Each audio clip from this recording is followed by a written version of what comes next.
Pastries, welcome back to my channel. If you're new, hi, my name is Hannah, and welcome to my channel. If you want to be subscribed, go ahead and click the subscribe button and click the notification button if you want to be notified whenever I upload new videos.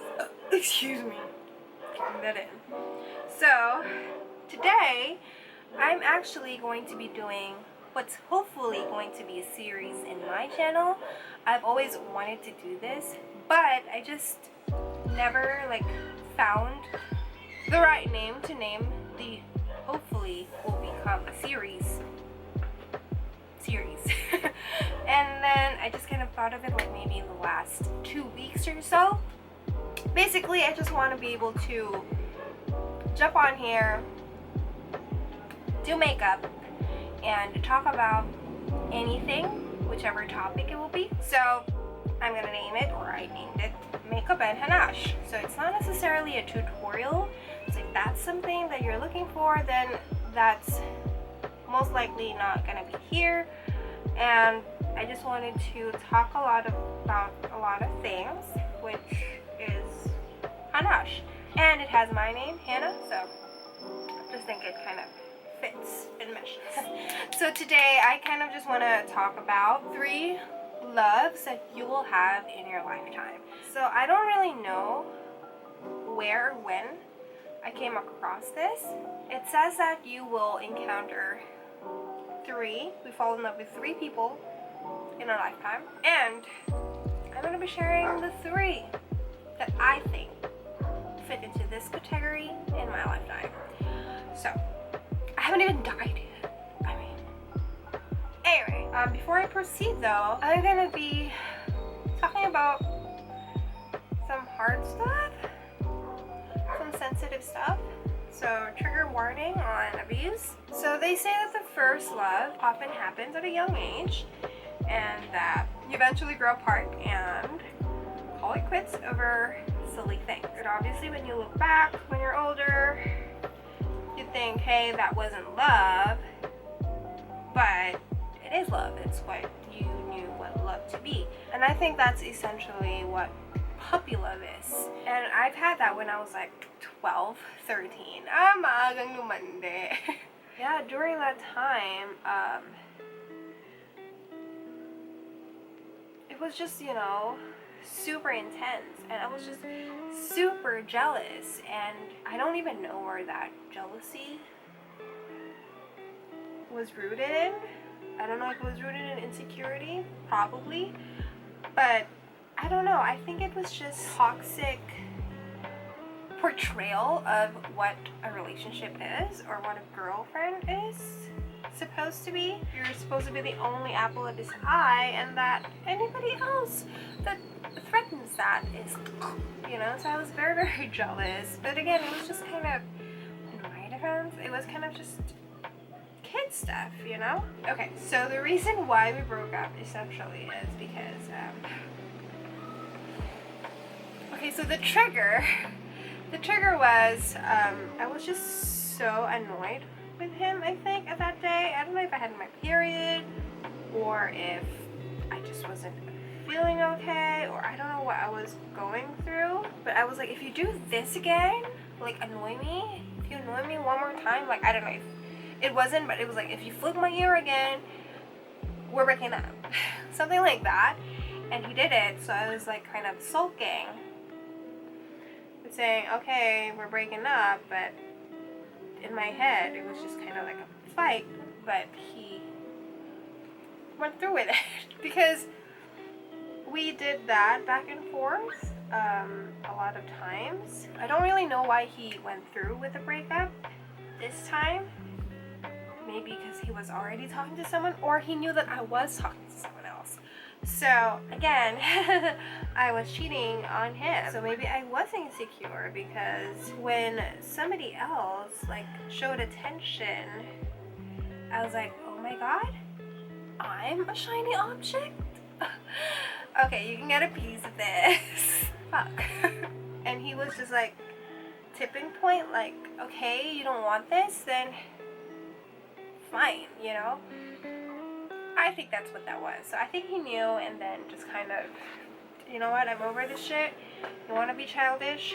then fine. There's a 2-year gap between us. Actually, we're together almost 2 years. I know, it's kind of long, right? Like, in terms of like relationships at that age, that's long. That's a long-term relationship. Funnily enough, the girl that he dated after is actually my best friend, but we weren't close back in high school. We only got close in college. So the next step is where my trigger warning exists, or why my trigger warning exists. It's the hard one. You get hurt in this love. So this love teaches us lessons and makes us stronger. Includes great pain, betrayal, lies, abuse, drama, and damage. But this is the one where we grow and realize what you like and what you don't like, what you can and will put up with and what you won't. This is where you realize the difference between good and bad people, and this is also why you become very close, careful, cautious, and considerate. So if you didn't already predict it, it's actually the guy that I cheated on him with. Although I would 100% say it wasn't a relationship, in a sense that I wasn't officially his girlfriend, and vice versa. I say that because trauma. It was a big deal in a relationship because I keep wanting a label and he didn't want one. And Miss Hannah here did not learn about red flags when she was 14. It was not a thing when I was 14. Okay, it was a thing, but I didn't know about it. I was like, you don't like labels? Bitch. I'm gonna be the girl that you're gonna create a label for. Spoiler alert, that didn't happen. What I did create was trauma. No, he created that. Anyway, so we were talking and doing relationship stuff when I was 14 until I was 16. So it was kind of like 2.5 years. So it was a good chunk of my fucking high school life. I was 2nd year to 4th year. Again, maagang lumandi si ate girl. So I experienced a lot of sexy time with that guy. But I didn't go all the way with him, and it was actually embarrassing because I hope my sister doesn't watch this. I think it was in 2nd year or 1st year. I don't know how she found out that we were doing sexy time. Maybe I was leaving my phone, like the dumb shit that I am, everywhere, and she just kind of read it maybe, or she just had that older sister feeling, and she wrote me a letter. I don't know where it was. I probably threw it away because I'm so traumatized. I'm not traumatized, I was just embarrassed because there's this whole thing about, you know, embarrassment about sex. So, yeah, again, we didn't have sex, but still, you know. I don't think she was saying, like, don't do it or scolding me. I think she was just saying be careful, which, thank you, which is 100% super mature. She should because she's older than me. But obviously, as a 14, 13-year-old who read that, oh, I was so scared. And we never talk about feelings in our family, so definitely hit that under the rug. With the second love, we did those things too. Again, I never went all the way with him as well. Thank motherfucking God. Because I would be in it for all the wrong reasons. Something in me was just like, no.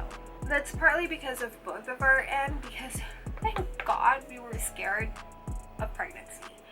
Because that's kind of the only thing that hindered us, and I guess he didn't want to ban me enough to get a condom, you know. Well, we were very young, so it'd be kind of strange for him to, because I'm not gonna be the one to buy it, to like go in a store and buy a condom, because that's kind of still embarrassing at that age, definitely, because you know you shouldn't be doing that, shouldn't. I had this whole, well, we should be in a relationship because this and that, and to be honest, his whole idea of we shouldn't put any labels because we do love each other. To be honest, it made so much sense to me, and it does kind of still make sense right now because labels aren't everything. But it's just that, but the thing is, it was only toxic and manipulative because he was using that excuse to talk to other girls. Because I'm single. I'm technically single. I can talk to other girls. obviously he wouldn't say that to me, but he would say that to other girls. Like, I'm single, so I can talk to you. Hannah and I are not together. And obviously he told me that we aren't together so that our stories would line up.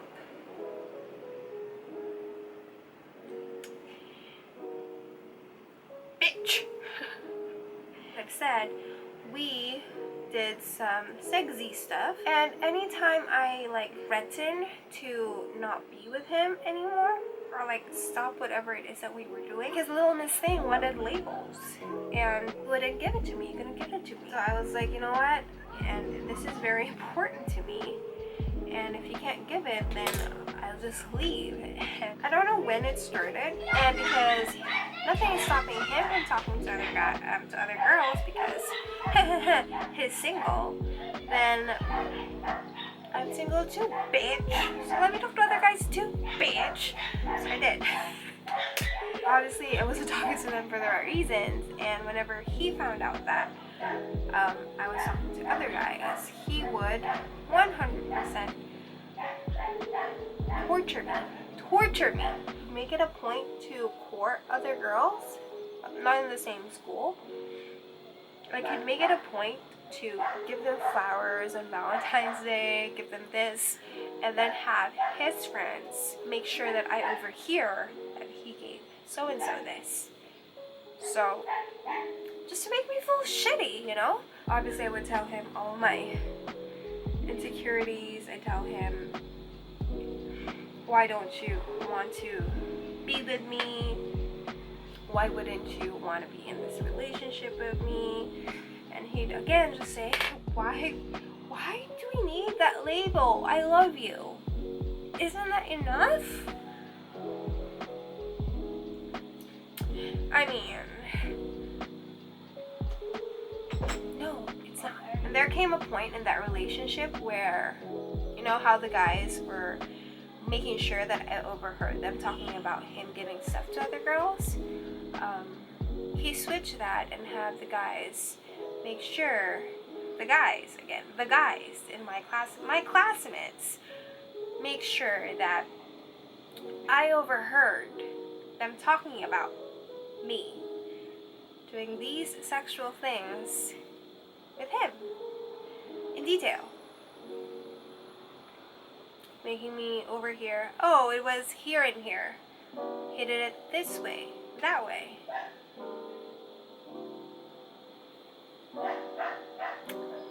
I don't know how I got through high school, so even if we were already kind of publicly dating, no labels, but it was public knowledge to the school that we had something going on.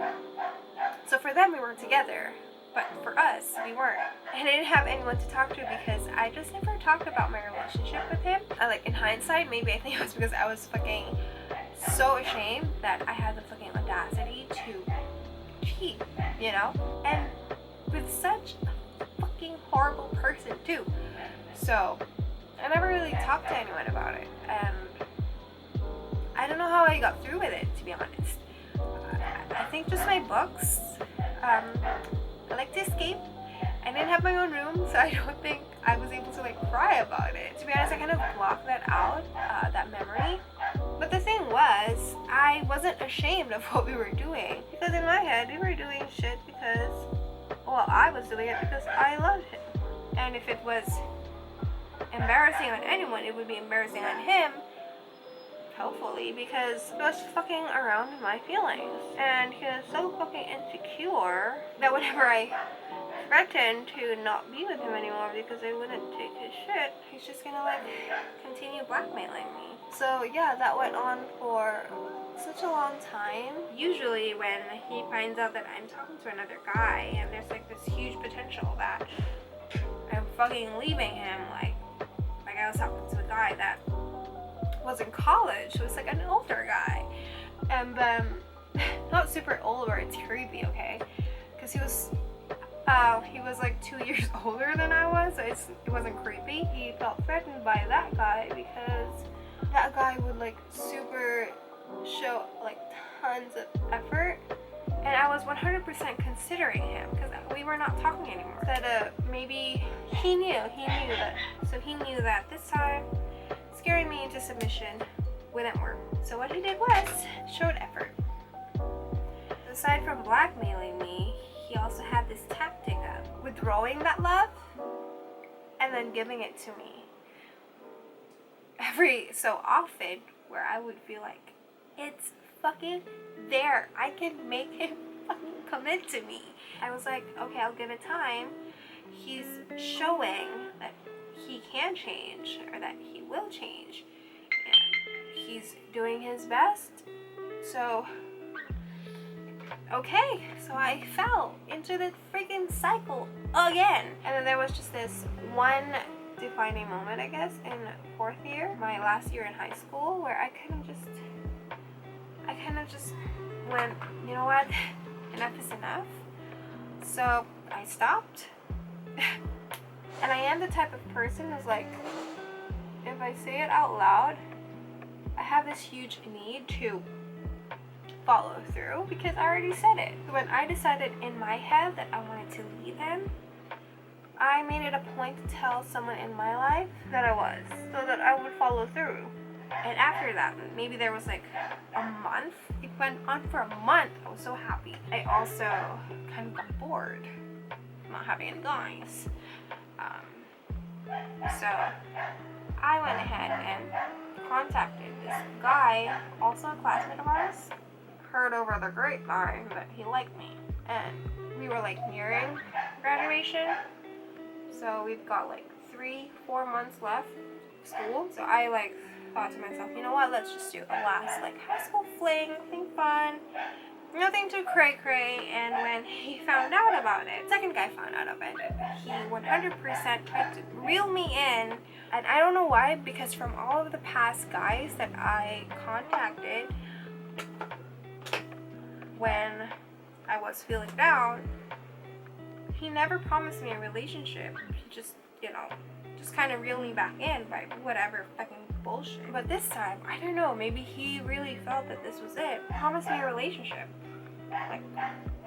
Like he promised me a relationship, and but I just kind of was over it. I was like, maybe I still liked him, because, brainwashing, trauma and all that, but I still fought it, I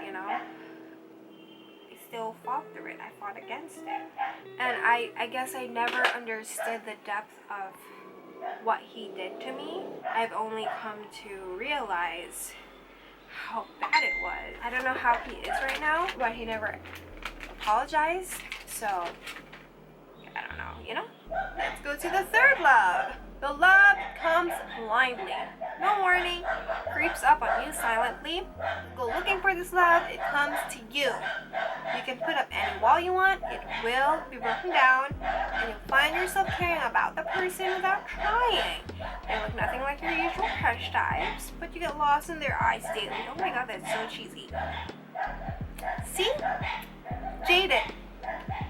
You see beauty in their imperfections, you hide nothing from them. You want marriage and family with them, and you thank the universe for them. You thank the universe for them, and you truly love them. So the next guy, which I feel like would be my third love, is my current boyfriend, which is the guy that I had a high school fling with, or I intended to have a high school fling with. Life has other plans. It's so amazing how we've been together since I was 16.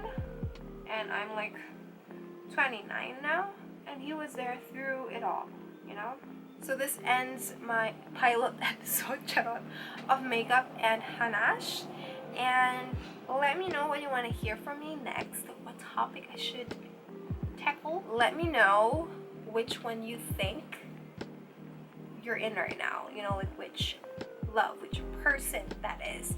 The first love, the puppy love, hard toxic love, or the third love, great love, true love, I guess. So I guess that is it for me. I really do hope that you enjoyed making it, because I love to talk. Hanash, I love making Hanash. So thank you so much for watching. See you in the next video when life goes to bananas. Make banana pies, and I hope you keep staying true. Bye.